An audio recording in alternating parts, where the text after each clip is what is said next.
Et c'est l'heure de la chronique psy de Nathalie Zage. Bonjour Nathalie. Bonjour Rudy. Alors aujourd'hui, vous allez nous parler d'un être qu'on croyait disparu, le D-Book. Vous m'avez dit qu'au contraire, il était particulièrement présent, surtout dans les familles ashkénazes. Est-ce que déjà, on peut rappeler qui et ce qu'est le D-Book? Alors oui Rudy, nous allons parler du D-Book à l'occasion d'un roman d'Irène Coffer qui paraît ces jours-ci aux éditions de l'Antilope, qui s'intitule précisément D-Book au Alors, pluriel. de quoi parle ce roman qui, visiblement, vous a beaucoup plu? Oui, il m'a beaucoup plu parce qu'il parle de choses profondes sur un ton presque anodin, léger. Irène Coffer, dans un texte subtil et merveilleusement construit, nous embarque dans une histoire moderne de survivants et de revenants. Alors, racontez-nous. Alors, c'est l'histoire d'une femme d'une soixantaine d'années, fille de 2 juifs polonais, survivants de la Shoah. Son père a survécu au camp, mais il avait une femme et un bébé, une petite fille Mariette, qui, elles, n'ont pas survécu. Et après la guerre, il se remarie en Pologne avec une survivante comme lui dont la famille a disparu dans la Shoah. Ils auront une fille, c'est précisément l'auteur du récit. Et toute cette famille va émigrer en Belgique à la fin des années 1950. Donc ça, ce sont les faits. Enfin, c'est du moins ce que croit la narratrice, en proie à un mal-être existentiel ancien et tenace. Elle souffre d'angoisse de séparation, de sentiments d'abandon, de crises d'anxiété incontrôlables. Elle se sent seule au monde et illégitime. Bref, elle présente une série de symptômes pour lesquels elle a consulté moult psy, qui lui ont fait moult diagnostics sans réussir jamais à la guérir. Et puis un jour, elle consulte une psychorabbine. Une psychorabbine, donc. Oui, c'est une psy qui soigne en utilisant la Torah. Selon cette psy, la narratrice est possédée par une morte, la première fille de son père, le bébé mort dans la Shoah. Et pour guérir, elle doit partir à la recherche de cette Mariette. Elle n'en dit pas plus. Ici, vous l'avez compris, Rudy, Irène Coffer joue sur les mots. En français, quand on parle de quelqu'un qui a disparu, ça peut vouloir dire 2 choses. Qu'on ne sait pas où se trouve la personne, ou bien qu'il s'agit d'une personne décédée. Et notre narratrice mène l'enquête. Je n'en dis pas plus pour laisser la surprise au lecteur. Mais je veux revenir sur une idée qui parcourt tout le roman et qui est, à mon sens, le moteur véritable du roman. C'est le fait que les survivants de la Shoah ont eu une double vie.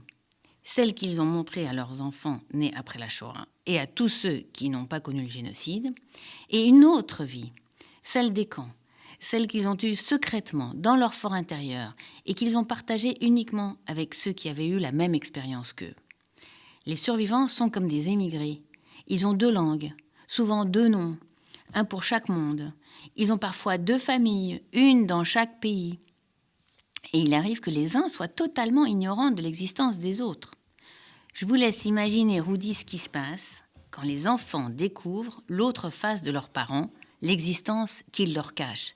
C'est aussi l'histoire de ce roman. Alors, quel est le rapport avec le D-Book? Eh bien, le D-Book, c'est un mort qui accompagne un vivant, mais que personne ne voit, à part la personne qui en est possédée, qui sent sa présence.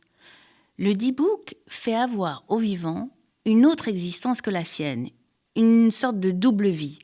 Il lui fait avoir une autre voix, une autre sexualité, une autre façon de parler, un autre mode relationnel, d'autres pensées, d'autres actes parfois qui lui sont incompréhensibles. Mais est-ce que ça existe vraiment?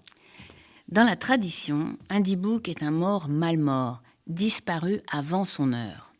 Qu'est-ce que cela veut dire avant son heure?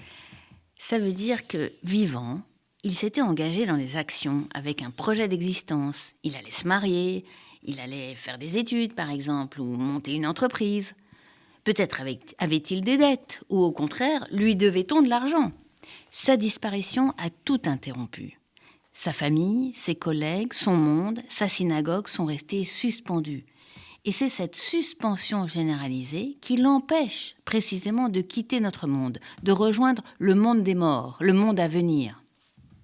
Alors, pour faire connaître aux vivants ce qui doit être réglé et réparé, il s'introduit dans le corps d'un proche, sa veuve, sa fille, sa fiancée, parfois même son petit-fils, et c'est la séance de guérison réalisée par des rabbins thérapeutes spécialisés, des érudits, des purs, des connaisseurs de la Kabbale, qui permettra sa libération. La libération du mort coincé dans les vivants induit la libération de sa communauté, restée en suspens, qui permet à son tour la libération du malade possédé. Vous me suivez, Rudy ? Je vous suis, mais cela dit, vous disiez au début de votre chronique que le Dibouk qu'on pensait donc disparu, en réalité, existe aujourd'hui et qu'il existe en nombre. Oui, Rudy, jusqu'en 1940, le Dibouk était une maladie centrale dans le monde yiddish. En quelques années, les nazis ont anéanti des millions de juifs. Parmi eux se trouvaient les rabbins guérisseurs habilités à libérer les possédés. Par-dessus le marché, la psychiatrie du 19e siècle puis la psychanalyse du 20e ont rejeté le principe du Dibouk. Du coup, les juifs sont devenus ignorants en matière de Dibouk. Et aujourd'hui, il ne reste plus que des écrivains comme Irène Koffer pour nous aider à les identifier et peut-être même à en guérir. C'est pourquoi il faut absolument lire Dibouk qui paraît ces jours-ci aux éditions de l'Antilope.